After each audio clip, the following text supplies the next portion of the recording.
그때 제자가 더 많아졌는데 헬라파 유대인들이 자기의 과부들이 매일의 구제에 빠짐으로 히브리파 사람을 원망하니 12사도가 모든 제자를 불러 이르되 우리가 하나님의 말씀을 제쳐놓고 접대를 일삼는 것이 마땅하지 아니하니 형제들아 너희 가운데서 성령과 지혜가 충만하여 칭찬받는 사람 7을 택하라. 우리가 이 일을 그들에게 맡기고 우리는 오로지 기도하는 일과 말씀 사역에 힘쓰리라 하니 온 무리가 이 말을 기뻐하여 믿음과 성령이 충만한 사람 스데반과 또 빌립과 브로고로와 니가노르와 디몬과 바메나와 유대교에 입교했던 안디옥 사람 니골라를 택하여 사도들 앞에 세우니 사도들이 기도하고 그들에게 안수하니라. 하나님의 말씀이 점점 왕성하여 예루살렘에 있는 제자의 수가 더 심히 많아지고 허다한 제사장의 무리도 이 도에 복종하니라. 영천교에서 심우하시는 박지호 목사님께서 합력하여 선을 이루라는 제목으로 말씀을 전하시겠습니다.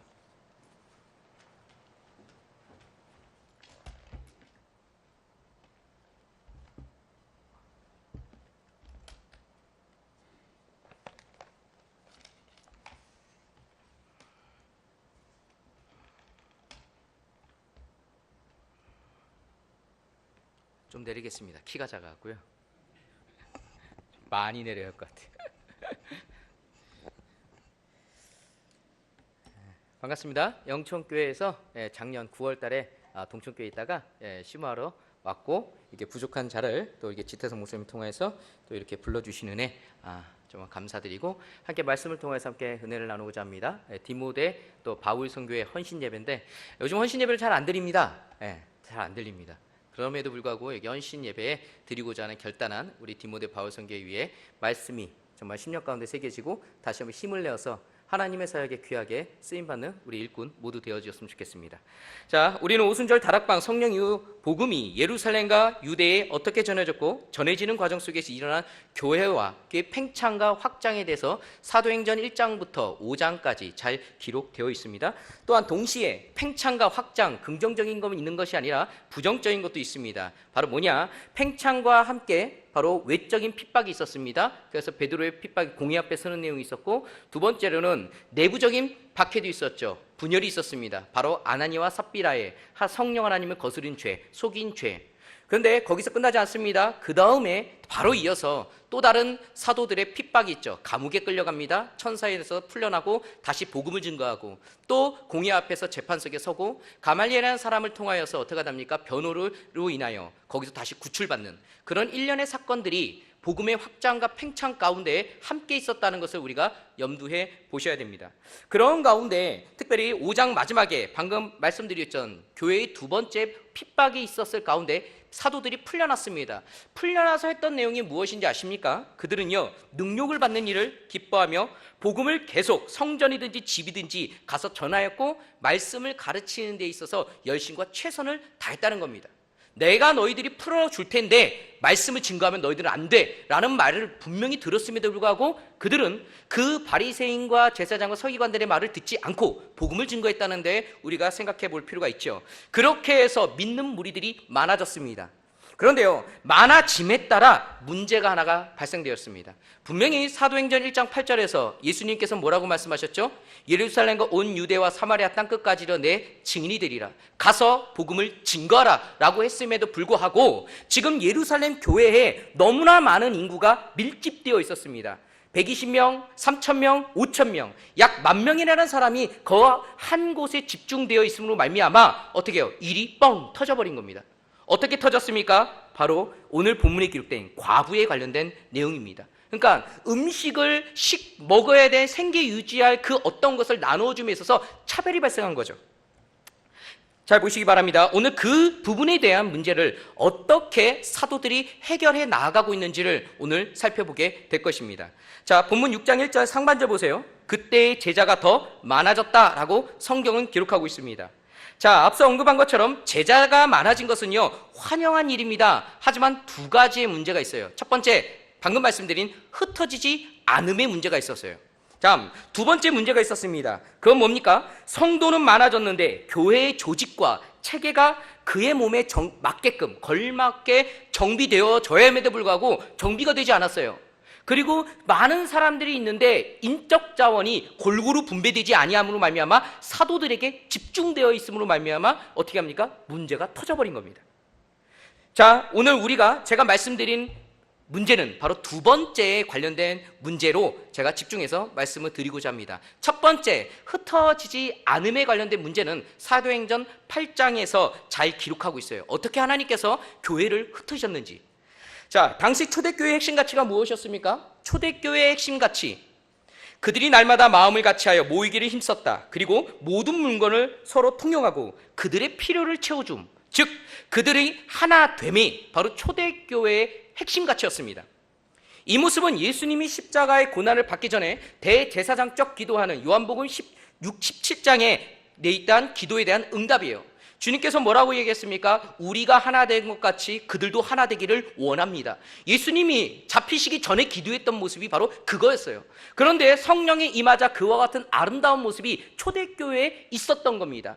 그것이 어떻게 가시적으로 펼쳐졌습니까? 함께 나눔으로 펼쳐졌어요. 그 당시에는 있는 자보다 가난한 자가 더 예수를 믿어 그리스도인이 되었습니다. 따라서 있는 소수의 사람들이 자기의 물건을 팔고 갖다 줘서 가난하고 소외된 고아와 과부 같은 사람들 어떻게 됐습니까? 먹여 살렸어요. 그래서 필요한 것이 뭐냐? 구제, 애찬, 바로 여기에 있었습니다.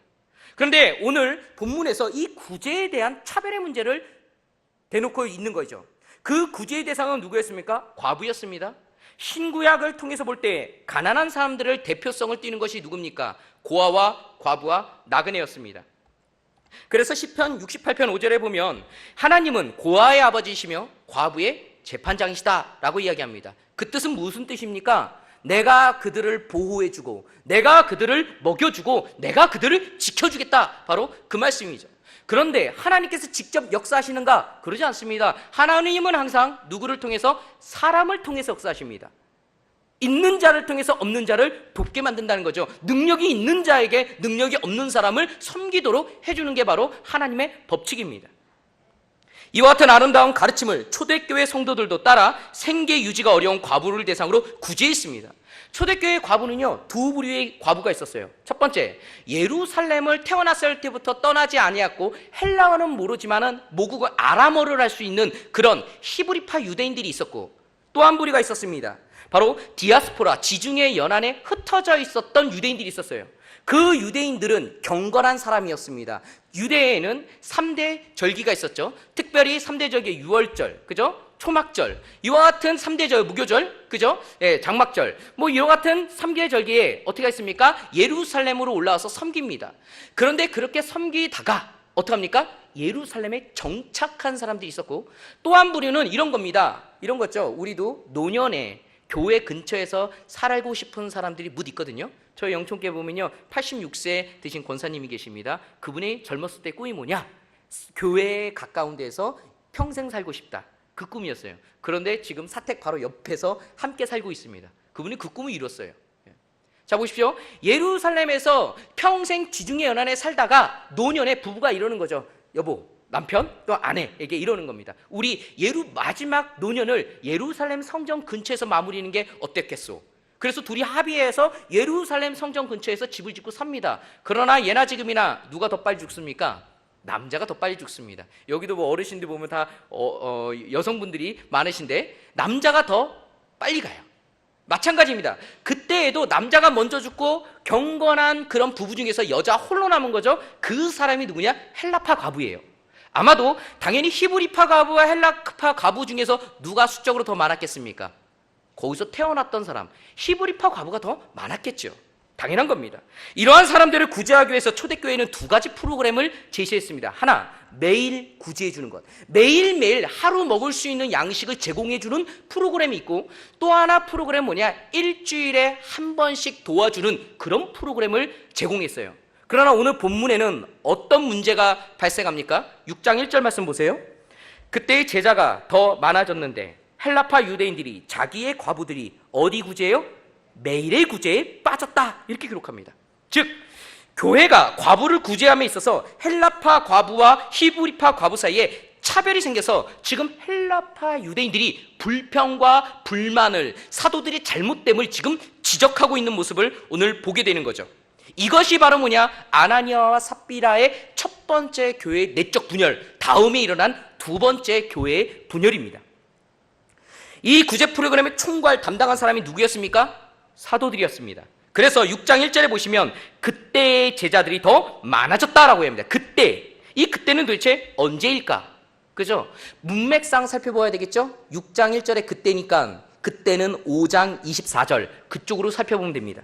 5장 24절 42절에 뭐라고 기록되어 있습니까? 5장 42절 그들이 날마다 성전에 있든지 집에 있든지 예수는 그리스도라고 가르치기와 전도하기를 그치지 아니하니. 그러니까 사도들이 복음을 열심히 전하고 말씀을 열심히 가르치고 있을 바로 그때 어떤 문제가 나타났습니까? 매일의 구제에 빠진 헬라파 과부들이 등장하게 된 거예요.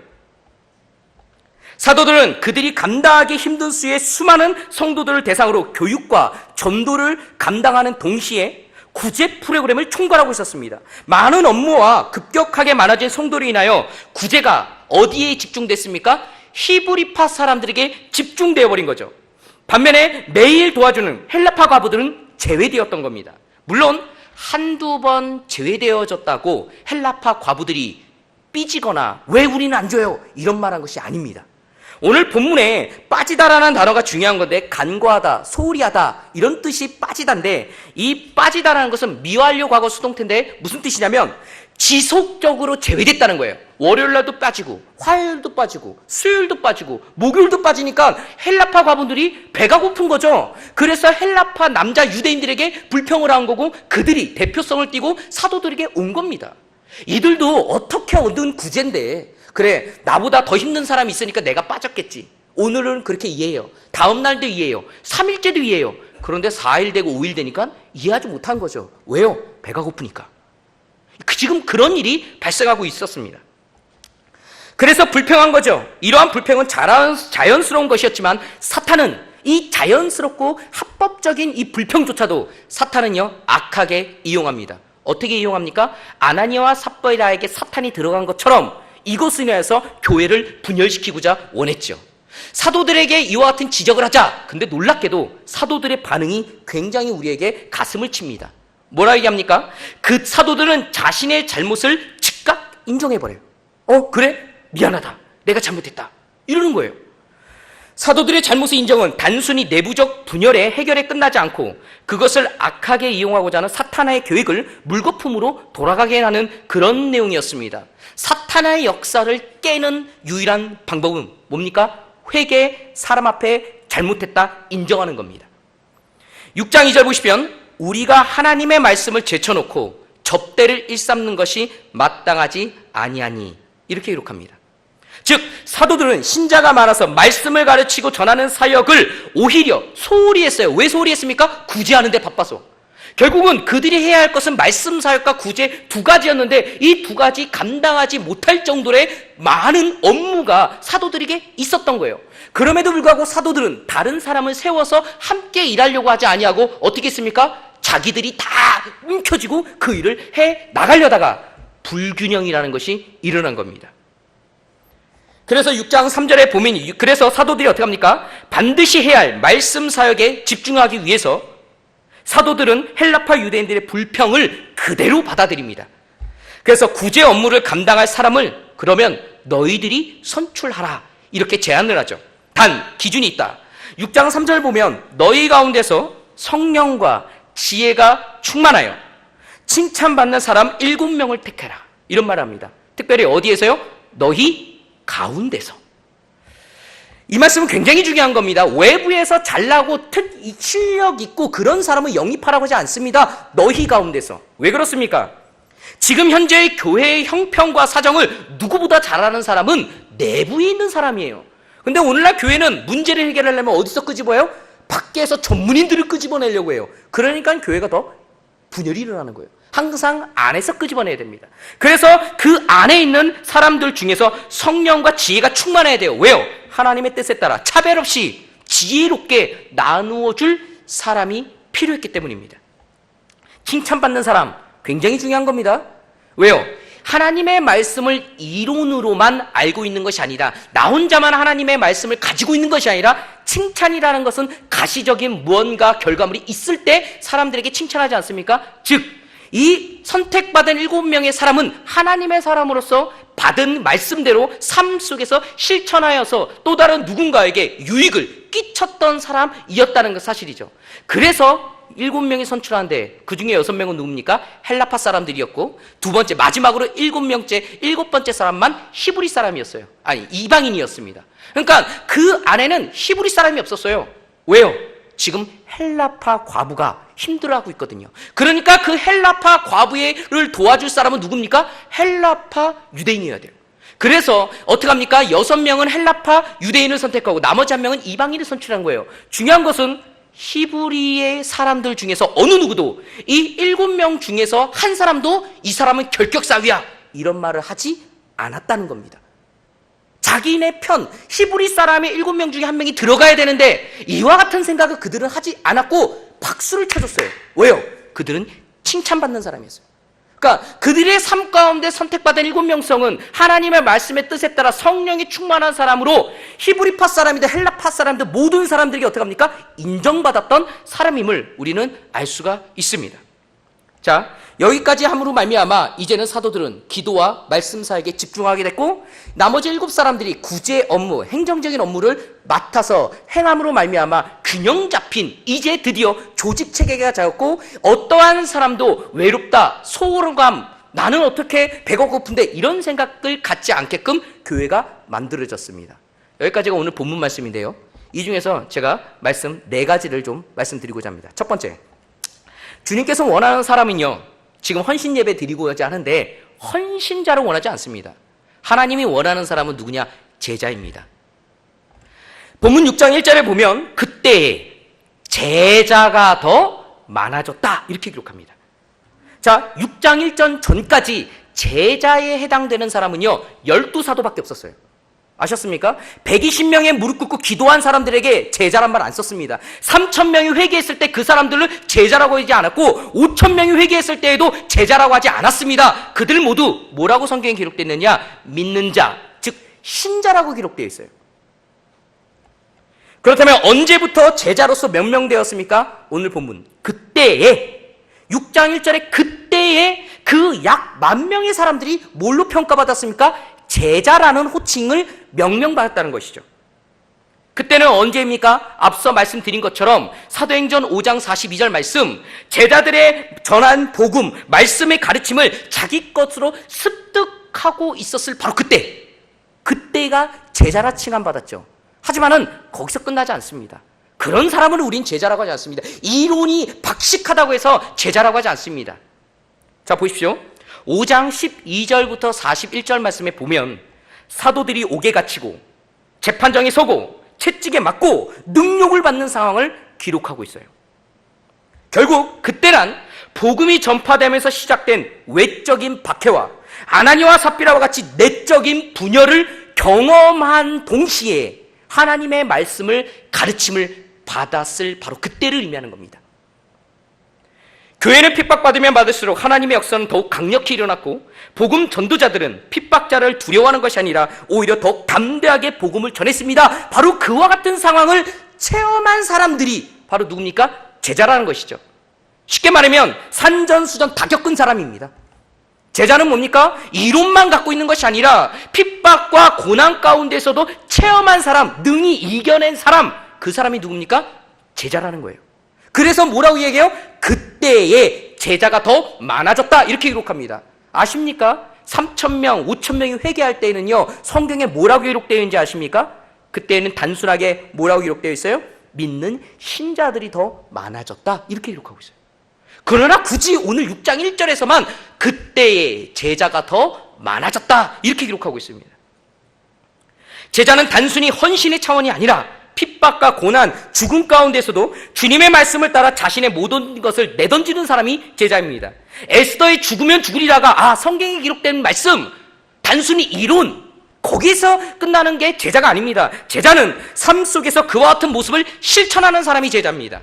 제자라면 이 모습을 반드시 가지고 있어야 한다는 사실이죠. 그러한 제자 중에서 특별히 성령과 지혜가 뭐한 사람? 충만하고 칭찬받는 7명을 선택하여 구제 업무를 감당하게 했다는 겁니다.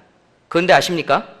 본문에 보면요, 집사라는, 영어로 디콘이라는 것이 없어요. 오늘 우리가 알고 있는 이 본문은요, 7 안수집사라고 하는데요, 집사라는 단어가 원래 없습니다.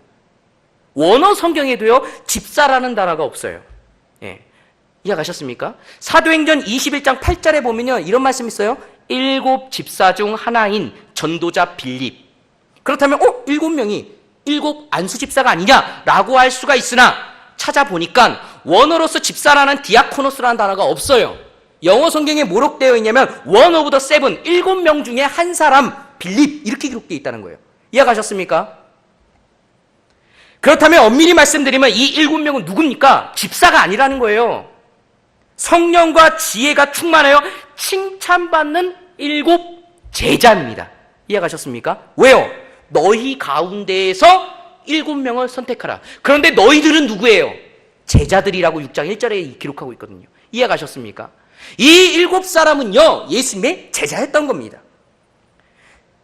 그래서 7 제자 또는 7 지도자, 7 사역자가 더 원래 바른 해석, 바른 호칭일 것이다, 그렇게 생각되어집니다.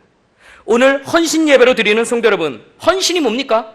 몸과 마음, 자신의 능력을 다 바쳐 일어나는 사람 아니겠습니까? 하지만 일하고 보수를 달라고 하는 사람, 일한 만큼 인정받기를 원하는 사람, 그 일이 싫으면 내팽개쳐버리고 떠나는 사람, 생각한 것보다 더욱 많은 희생과 수고를 원하면 기꺼이 그거를 하던 것을 손 딱 떼고 집으로 돌아가는 그런 사람. 성경은요, 그런 사람을 헌신자라고 말하지 아니하고 교회에는 이런 사람을 필요 없습니다. 오히려 이런 사람들이 교회를 망치는 그런 꼴이거든요. 왜냐하면 이런 사람 때문에 교회는 더욱더 분란에 휩싸이기 때문입니다. 주님이 원하는 이 사람은 그렇게 대가와 인정을 바라며 일하는 노동자, 일꾼이 아니라는 사실이죠. 주님이 원하는 사람은 누굽니까? 제자입니다. 누가복음 9장 23절과 24절 말씀에 보면 이런 말씀이 있죠. 또 무리에게 이르시되 아무든지 나를 따라오거든 자기를 부인하고 날마다 제 십자가를 지고 나를 따를 것이니라. 누구든지 제 목숨을 구원하고자 하면 잃을 것이요 누구든지 나를 위하여 제 목숨을 잃으면 구원하리라. 주님이 원하는 사람은 날마다 자기를 부인하고 내려놓고 자기에게 맡겨진 십자가를 감당하되 죽음을 무릅쓰고 언제까지요? 일시적인 것이 아니라 끝까지 감당하는 그런 사람, 이 사람이 제자입니다. 그래서 사도 바울은요, 사도행전 20장 24절에서 내가 달려갈 길과 주 예수께 받은 사명 곧 하나님의 은혜의 복음을 증언하는 일을 마치려 하면은 뭐죠? 나의 생명조차 조금도 귀한 것으로 여기지 아니하노라, 이런 말씀을 하고 있습니다. 그래서 바울은 참된 주님의 제자입니다. 그러니 오늘 헌신 예배에 모인 성도 여러분, 우리가 명확하게 생각해야 할 것이 있습니다. 우리는 대가를 바라는 어떠한 헌신자, 어떤 일꾼이 아니라 바로 주님의 제자여야 합니다. 제자는 섬겨야 할 대상, 누구의 명령을 따라야 할지 명확하게 알고 있는 사람이에요. 이것이 잘못 정립되어지 못했기 때문에 교회에 제자가 없고 교회에 종교인이 있는 겁니다. 참된 사역자가 없고 대가와 인정만을 바라는 일꾼밖에 교회에 없다는 사실이죠. 누구를 위한 헌신입니까? 여기에 보면 헌신하고자 하는 디모데 바울 선교 여러분, 또한 여기에 참석한 주의 백성들, 누구를 위한 헌신입니까? 목사를 위한 겁니까? 장로를 위한 헌신입니까? 성도를 위한 헌신이야, 이거죠. 사도들은 사람에게 잘 보이기 위해 헌신하지 않았습니다. 바울도 하나님 앞에서 복음을 전하기 위해서 헌신했지 사람에게 하지 않았다는 사실이죠. 그러니 우리는 누구에게 헌신해야 합니까? 예수님, 삼위 하나님입니다. 따라서 우리는 예수님의 제자임을 명확히 인정해야 합니다. 제자는 주님의 명령에 순종합니다. 순종하기 위해서 어떤 핑계를 대지 않습니다. 자신을 부르신 일을 기쁘게 해드리기 위해서 다 내려놓습니다. 디모데후서 2장 1-4절 말씀 아니겠습니까? 예수님이 아버지께로부터 받아서 우리에게 보내주신 성령과 바로 주님의 말씀에 순종하는 것이 제자입니다. 물론 순종하기 위해서 해야 될 전제가 있습니다. 내가 먼저 나를 부인하고 죽어야 합니다. 그 사람이 제자죠. 왜요? 내가 살아서 누구의 말을 듣겠습니까? 내가 죽어야지 또 다른 누군가의 말에 순종할 수 있는 것이죠. 그래서 본문 6장 3절 말씀 보세요. 성령과 지혜가 뭐한 사람이요? 충만하여 칭찬받는 7을 택하라. 본문에 기록된 충만이라는 가득한 단어는 가득 찬, 완전한, 충실한 이런 뜻을 갖고 있어요. 즉, 이 단어는 우리가 잘 알고 있는 에베소서 5장 18절 술 취하지 말라 이는 방탕한 것이니 오직 성령으로 충만함을 받으라 라고 했을 때 그 충만과 오늘 본문에 기록된 충만과 같은 단어라는 것이죠. 즉, 성령 하나님의 온전한 지배를 당할 때 제자로서 내 뜻이 아니라 하나님의 뜻대로 순종 충성할 수가 있습니다. 일꾼은 삭을 바라고 때로는 자신의 뜻대로 내 내킨대로 일하지만 내가 주님의 제자라고 인식을 갖고 있는 사람은 하나님 앞에서 주님께 삭을 바라지 않고 온전히 충성합니다. 그래서 성경에서 일꾼이란 말을 굳이 사용할 때 성경은요 항상 거기에 누구를 위한 일꾼인가를 명확하게 제시하고 있다는 사실을 기억하십시오. 뭐라고 이야기합니까? 고린도후서 6장 4절 하나님의 일꾼, 누가복음 1장 2절 말씀의 일꾼, 로마서 15장 16절 그리스도 예수의 일꾼, 고린도전서 4장 1절 그리스도의 일꾼, 고린도후서 3장 6절 새 언약의 일꾼. 이해가셨습니까? 항상 소속이 중요합니다. 제자가 되기 위해서 우리는 내 안에 계신 성령 하나님의 압도당하여 죽어야 합니다. 하나님 앞에서 주는 것이 사는 겁니다. 우리가 잘 알고 있는 것처럼 생즉사 사즉생. 마태복음 16장 25절에 예수님의 말씀을 기억하십니까? 누구든지 제 목숨을 구원하고자 하면 잃을 것이요 누구든지 나를 위하여 제 목숨을 잃으면 찾으리라. 그러므로 자신의 목숨을 내놓는 제자들은 어떠한 일도 박해와 핍박도 두려워하지 않습니다. 그 날을 오히려 하나님 앞에 내가 참된 제자임을 드러내는 기회로 삼고 저요 제가 할게요 이와 같은 손을 들고 고백하는 이사야 선지자의 모습이 드러난다는 사실이죠. 다니엘의 세 친구 어땠습니까? 7배나 뜨거운 풀무불에 들어가기를 그들은 결코 두려워하지 않았습니다. 바울도 뭐라고 합니까? 많은 사람이 일합니다. 예루살렘에 오면 당시 죽습니다 라고 얘기했을 때 기다릴 결박과 환란이 기다리는 것을 알았음에도 불구하고 담대하게 예루살렘에 걸어 들어가지 않습니까? 앞서 말씀드린 것처럼 교회의 내적 외적 핍박을 겪은 성도들이 비로소 제자라는 사실이죠. 제자는 어떤 힘들고 어려운 상황 속에서도 뒤로 물러서지 않고 담대하게 그 길을 걸어갑니다. 그러니 예수님의 제자답게 성령에 압도되어 죽으십시오. 헌신하기 전에 내가 뭔가 일을 하기 전에 내가 먼저 죽는 연습이 되어야 돼요. 내가 죽지 않았는데 무슨 일을 하려고 덤벼듭니까? 내 일처럼 내 마음대로 하려고요? 안 됩니다. 먼저 죽으셔야 돼요. 여호수아 14장 9절 갈렙에 대해서 모세는 이렇게 평가하죠. 14장 9절에 네가 내 하나님 여호와께 충성하였다. 어떻게 충성했다? 14절에서는 이스라엘 하나님 여호와를 온전히 쫓았다. 이렇게 기록합니다. 이게 바로 성령에 압도된 모습이죠. 제자는 주님을 위해 죽을 수 있지만 일꾼은 주인을 위해 죽지 않습니다. 왜요? 돈이 안 되니까 죽지 않는 거예요. 그러나 성도 여러분, 헌신하고 싶다면 나 자신을 성령 하나님 앞에 먼저 압도되어 죽어 참 제자가 되시기를 주님의 이름으로 축원합니다. 성령에 끌린 순종의 삶은 우리를 하여금 참 제자로 만들어줍니다. 아몬드가 죽으면 무엇이 됩니까? 우리가 잘 알고 있는 것처럼 아몬드가 죽으면요 다이아몬드가 된다고 합니다. 그죠? 아몬드, 다이가 죽다잖아요. 아몬드가 죽으면 다이아몬드예요. 우리가 하나님 앞에 죽고자 하는 순종을 행할 때 죽고 내려놓는 것은 이처럼 가치가 있다는 겁니다. 하나님 앞에 정금과 같이 쓰일 수 있는 기회라는 사실이죠. 그래서 바로 이어 사도행전 7장에 보면요 7 집사로 선택한 스데반 집사가 바로 사도행전 7장에 순교합니다. 이해가셨습니까? 성령에 충만한 사람은요 순교해요. 마침내 제자로서 주님의 발자취를 따라 어설픈 헌신자 일꾼이 아니라 맡은 자에게 구할 것은 충성이라는 말씀을 삶 속에서 실천하되 바울처럼 뒤의 것은 잊어버리고 표대를 향하여 부르심의 상을 쫓아 끝까지 달려가는 성도, 바로 그런 성도가 참 제자임을 믿으시길 바랍니다. 그리고 마침내 주인을 위해 열심히 일하고 나서 주님 저 이렇게 했을까 이만큼 대가 줘야죠. 왜 성도님들 날 인정 안 해주십니까? 목사님 왜 날 칭찬 안 해주시고 왜 안수집사 왜 장로로 안 세워줍니까? 이런 말하는 사람은요 끝난 겁니다. 이거는 일꾼이에요. 사꾼이죠. 목사만 사꾼입니까? 성도들도 똑같은 사람이 있다는 사실입니다. 바라기는 누가복음 17장 10절의 말씀처럼 우리는 무익한 종이라 우리가 하여야 할 일을 한 것뿐입니다. 고린도전서 15장 10절 내가 한 것이 아니오 오직 나와 함께 하신 하나님의 은혜로라 이와 같은 고백하는 진정한 제자 여기에 모인 주 백성들 모두 되어지기를 예수님의 이름으로 축원합니다. 둘째, 교회의 하나됨을 위하여 기득권을 내려놓아야 돼요. 오늘 본문에 보시면 헬라파 유대인들의 불평등한 구제의 지적에 즉각적으로 자신의 잘못을 인정하는 정말 멋진 사도들의 모습을 보게 되어집니다. 그리고 자신이 가지고 있던 구제에 관한 직책을 과감하게 이양하죠. 놀랍지 않습니까? 지금 구제라는 것은 단순히 나눠주는 것 있지 않습니다. 엄청난 돈을 만지는 거예요. 사도들이요, 말씀도 가리키고 돈도 주물럭주물럭 거린다니까요. 자기 마음대로 쓸 수 있어요. 그러나 이것을 누구에게 놨어요?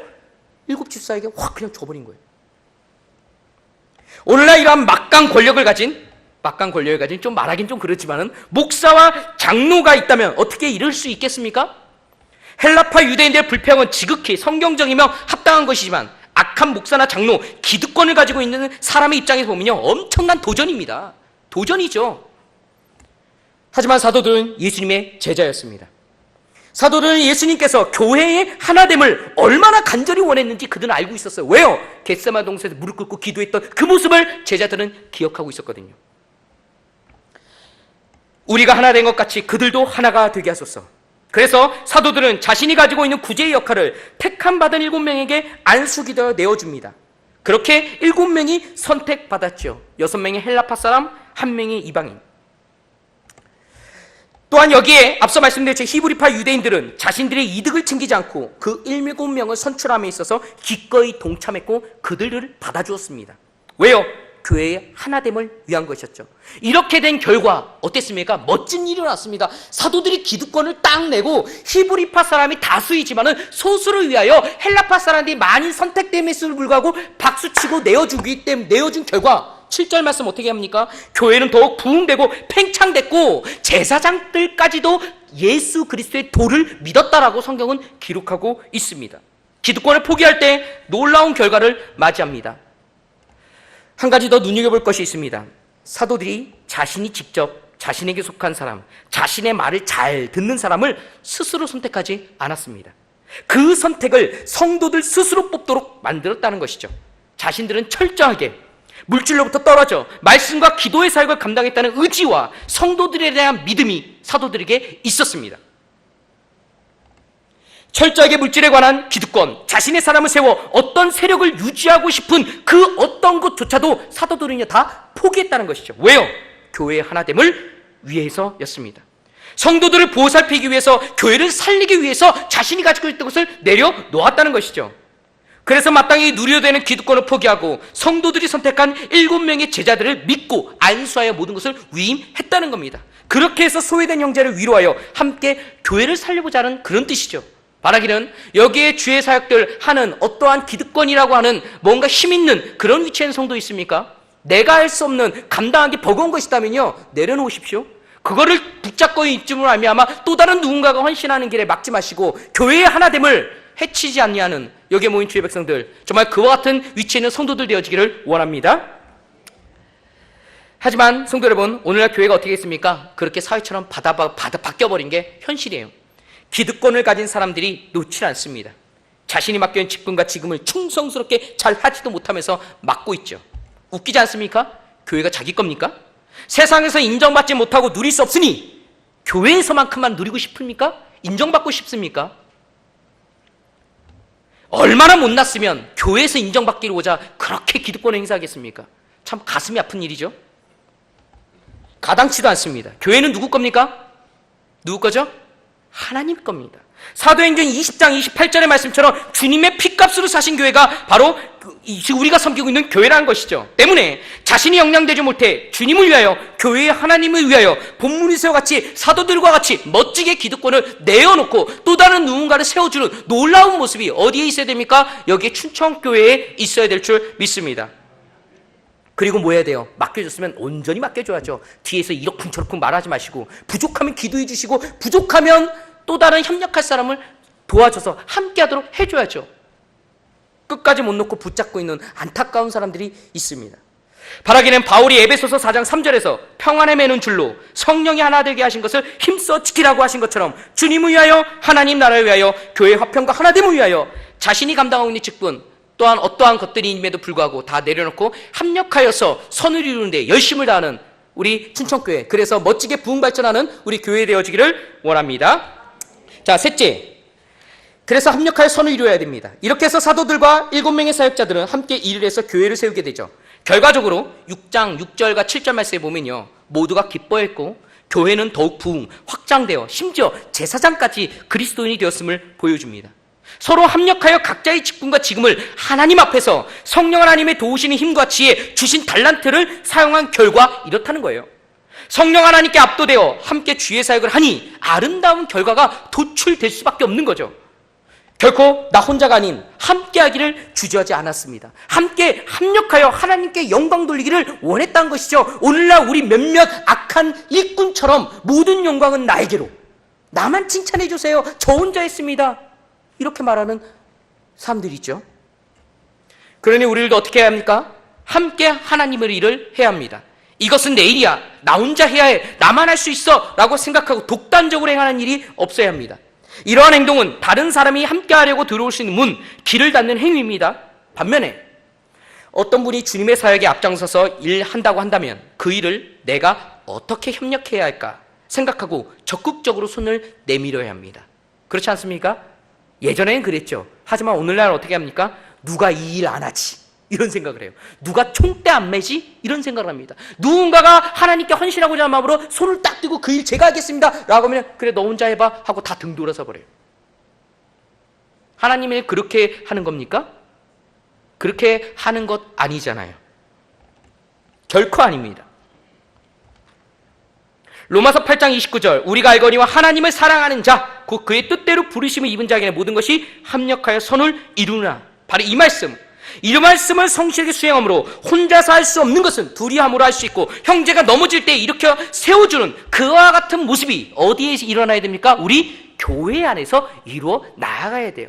제가 가장 안타까운 것은 뭔지 아십니까? 교회에서 열심히 일하고 충성하고 봉사한 사람이 교회를 제일 먼저 떠나요. 아시죠? 제일 먼저 넉다운 돼버려요. 저는 그런 거 보면 가슴이 막 저미로 와요. 왜 그래만 하는가 오늘날 교회는. 오히려 그렇게 하는 사람을 인정하고 칭찬해주고 격려해주고 그 사람을 보고 누군가가 따라가야 하는데 아니요. 시기와 질투를 해서 그 사람을 어떻게 합니까? 잘라버리는 게 오늘날 교회의 현실. 왜 교회가 부흥 안 될까? 그런 사람들이 다 대형교회로 가고 그런 사람들이 이단으로 빠져버려요. 그리고 남아있는 사람들이 어떻게 합니까? 그렇게 악한 성도들만 남아있으니 교회가 부흥할 수 있겠습니까? 남아있는 것 성도들끼리 또 서로 막 싸우는데요. 네가 해, 이렇게 싸우는데요. 그러니까 교회가 부흥 안 되는 것이죠. 이유는 다른 데 있지 않습니다. 우리가 변화하면 됩니다. 내가 하고 또 다른 누군가 하고자 할 때 그 사람을 지지해주고 박수치고 격려해주고 부족한 거 보시면요 손가락질하는 것이 아니라 그 단점을 하나님께서 왜 내게 보여줬을까? 왜 저 사람이 부족한 것을 왜 내 눈에 보이게 했을까? 그것을 기억해야죠. 그게 바로 성령에 충만한 사람은 하나님의 눈으로 바라봤기 때문에 네가 도와라. 바로 그 뜻 아니겠습니까?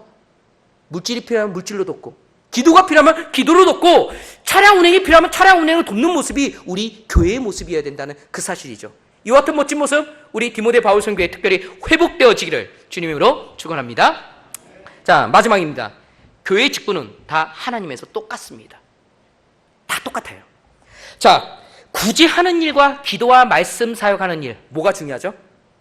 쉽게 말해서 목사가 기도하고 목사가 지금 여기서 설교 말씀 선포하는 것과 성도님들이 식당 봉사하고 청소하는 것과 교회 차량 운행하는 것과 화장실 청소하는 것과 뭐 기타 등등 뭐가 중요합니까?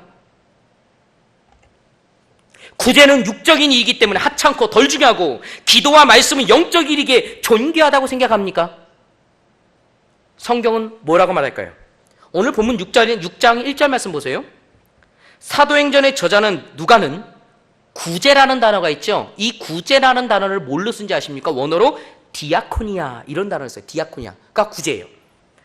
그 단어의 뜻은 뭔지 아십니까? 봉사, 직무, 집사의 직무라고 쓸 때 디아코니아라는 단어를 써요. 그런데 6장 4절 말씀에 보면 우리는 오로지 기도하는 일과 말씀 사역에 힘쓰리라 이렇게 지금 이야기하죠. 거기에서 말씀 사역이라는 단어에서 그 사역, 일하는 것, 이 단어가 어떤 단어인지 아십니까? 방금 구제라고 말하는 디아코니아라는 지금 말씀 사역이라고 하는 이 사역이라고 쓸 때 이 단어가 똑같아 버려요. 누가는 이걸 말하고 싶었던 거죠. 구제해야 하는 일도 디아코니아, 말씀을 증거하는 사역도 디아코니아. 똑같다는 겁니다. 구제는 육적인 일이기 때문에 하찮고 덜 중요하고, 기도와 말씀은 영적인 일이기에 존귀하다고 말하고 싶지 않았던 것이죠. 어떤 교회 일의 가치의 경중을 말하고 있는 것이 아닙니다. 모두 다 나름대로 가치가 있다는 사실이죠. 단지 기능과 역할의 차이를 둘 뿐입니다. 구제와 말씀을 전하는 것 모두 성도와 교회를 위하는 것 아니겠습니까? 서로의 직분에 맞게 일해야 합니다. 택함받은 7명의 제자, 사역자와 사도들이 모두 하는 일 모두가 하나님 앞에서 동등하고 중요하다는 그 사실이죠. 그것을 누가는 말하고 싶었던 거예요. 성도 여러분, 어떤 사역에 관심을 갖고 있으십니까? 어떤 직분과 직임을 맡고 싶으십니까? 물론 나의 적성과 사정과 형편에 잘 맞는 직분과 직임을 감당하면 좋겠지요. 하지만 전혀 아닐지라도 우리는 다 감당해야 합니다. 어떤 교회 사역에 있어서 적은 수고와 땀으로도 많은 칭찬과 격려 및 쉽게 드러나는 일이 있습니다. 그 일은 서로 하려고 하고, 반면에 어떤 일은 많은 수고와 인내, 때로는 이름도 없이 빚도 없이 해야 할 일들이 있습니다. 이 일은 네가 해. 당신에게 탤런트가 있으니까 당신이 하세요. 이런 말 안 된다는 것이죠. 안타깝게도 오늘날 후자에 대한 사역이 외면시되는 것이 오늘날 현실입니다. 꼭 보여줘야 한다는 것이죠. 하지만 성경은 너는 구제할 때 오른손이 한 일을 왼손이 모르게 하라, 이렇게 말하고 있습니다. 무슨 뜻이죠? 오른손으로 한 일을 왼손으로 모르게 하라. 다른 사람이 네가 구제하는 그 선한 일을 알지 못하도록 조심히 해라, 이런 뜻입니까? 천만의 말씀이에요. 그 뜻 아니에요. 뭡니까? 네 자신이 오른손으로 서로 돕는 일을 하는 것조차도 왼손이 모르게 하는 거예요. 이해가셨습니까? 다른 사람이 내가 하는 선행을 모르는 것보다 한참은 더 높아요. 누가 몰라야 돼요? 내가 몰라야 되는 거예요. 내가 오른손으로 구제하면서도 내가 왼손이 몰라야 되는 거예요. 그 정도로 은밀히 행하라는 겁니다. 왜요? 그게 더 중요하기 때문에. 성도 여러분, 겉으로 보이는 눈, 귀, 코, 팔, 다리, 목 빼고 잘라도요 삽니다. 보여지는 건 살아요. 모든 영광은 보여지는 손과 발과 눈, 코 이런 것이 보지만은, 하지만 몸에 안에 있는 내장 기관 중에 하나만 없어도 어떻게 됩니까? 죽어요. 정상적인 삶을 살 수가 없습니다. 보이지 아니하는 것이 더 중요하다는 것이죠. 저도 드러내고 일하고 싶은 스타일은 아닙니다. 하지만 생긴 게 드러나게 생겼어요. 키도 작죠? 머리도 짧은 스포츠죠? 그래서 저는 그냥 막 튑니다. 그런데요, 전 솔직히 그렇게 튀는 거 별로 안 좋아합니다. 조용히 뒤에서 묵묵하게 하는 일, 이것이 바로 하나님이 원하신 사실이죠. 특히 선교 여러분, 그 중에 제일 으뜸이 뭔지 아십니까? 그야말로 선교회는 그야말로 선교를 위해 존재하는 게 선교 아닙니까? 선교를 하지 않는 선교회는요 그냥 모임이죠. 먹자판이죠. 그죠? 그냥 동호회죠. 선교회는 선교를 해야 합니다. 오늘 헌신 예배가 바울과 디모데 선교의 헌신 예배입니다. 그러니 선교의 목적에 친교와 돌봄도 있지만 가장 중요한 것이 선교 아니겠습니까? 과연 그 선교에 얼마나 열정을 다하고 계십니까? 진지함이 있습니까? 국내 국외의 선교는 뿌린 대로 바로 투자 대비 성과가 나지 않습니다. 선교라는 자체가요 100만 원을 뿌리면요 100만 원 효과가 안 나타나요. 100만 원을 딱 헌금하잖아요. 돕잖아요. 그거 오히려 더 도와달라고 그래요. 마이너스 100만 원, 1000만 원 막 이렇게 나와요. 이게 선교예요. 그래서 많은 곳이 교회가 선교를 하지 않습니다. 왜요? 밑빠진 독에 물 붓기니까. 그런데 아십니까? 하나님이 우리를 지금까지 생명을 여전케 하신 이유가 뭡니까? 바로 선교했다는 거예요. 주님께서 부활 승천하시면서 원했던 건 뭡니까? 지상 최대의 명령이 땅끝까지 모든 족속에게 복음을 전하는 겁니다. 사도행전 1장 8장에서는 뭐합니까? 예루살렘 땅끝까지로 내 증인이 되는 것이 우리의 존재 목적이라는 사실이죠. 교회가 이 목적을 잃어버리면 교회가 아닙니다. 교회는 곧 누구예요? 우리들이 교회잖아요. 결국 내가 선교하는 사명을 잊어버렸을 때 나는 교회가 아니라는 스스로 자각하시면 된다는 사실이죠. 그러니 인내와 많은 헌금과 시간이 필요할지라도 바라기는 우리 선교 여러분, 어디선가에서는 어디를 돕든 장애 선교, 장애원을 고아원을 돕든 노인 유흥시설을 돕든 어디 물질로 해외든 국내 선교회든 뭐든 간에 정말 끝까지 꾸준하게 하는 멋진 모습이 있어야 될 줄 믿습니다. 하지만 기억할 것, 혼자 할 수 없기에 교회에서 그룹으로 뭉쳐준 거예요. 혼자 할 수 없기에 선교 디모데, 바울 이렇게 그룹으로 하면 나 혼자는 할 수 없지만 함께라면 가능하지 않습니까? 그러니 우리 지금 여기 디모데와 바울 선교에 지금 많이 여기 참석하지 못한 것 같습니다. 중요한 거는 이 말씀을 함께 들은 바로 성도 여러분들이 밑거름이 되면 됩니다. 성도 여러분들이 그와 같은데 헌신하고자 한다면, 정말 제자로서 그 모습을 보인다면 다른 사람은요 따라옵니다. 물론 시간이 좀 걸릴 수 있겠죠. 그동안 괴로울 수 있겠죠. 그래도 참고 인내하십시오. 말씀 맺고자 합니다. 여기 모인 성도 여러분, 노동자가 되지 마십시오. 주님의 제자가 되십시오. 주님을 위해 내 모든 것을 내려놓고 포기할 수 있는 믿음이 있어야 합니다. 제자들로서 마땅히 사도들처럼 교회를 세우고 성도를 위하고 하나님 나라를 확장을 위하여 기득권이라는 것을 포기하고 함께 주의 사역을 감당하기를 열심으로 다하셔야 됩니다. 주님의 이름으로 모든 일들이 하나님 앞에서 가치인 일이기에 최선을 다하는, 어떤 일이 나에게 오더라도 정말 최선을 다하겠다 결단하는 그런 모습이 우리 춘천교회에 있기 때문에 어디서나 정말로 소문받는 우리 순장교회, 정말 춘천교회 되어지기를 주님의 이름으로 축원합니다. 기도하겠습니다. 참 고마우신 아버지 하나님, 은혜의 사랑에 감사합니다. 오늘 부족한 자를 통하여서 주의 말씀 선포하게 하셨습니다.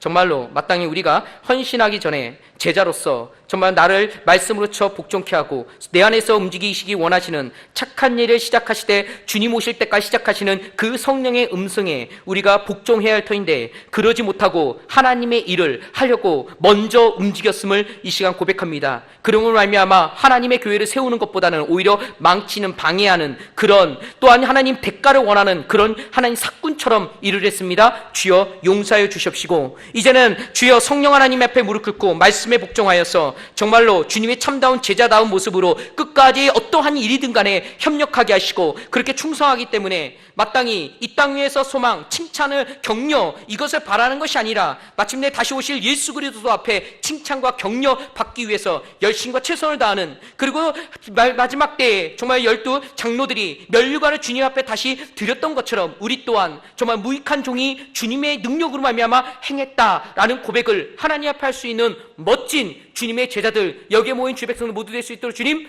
도와주시옵소서. 예수님의 이름으로 기도드립니다. 아멘.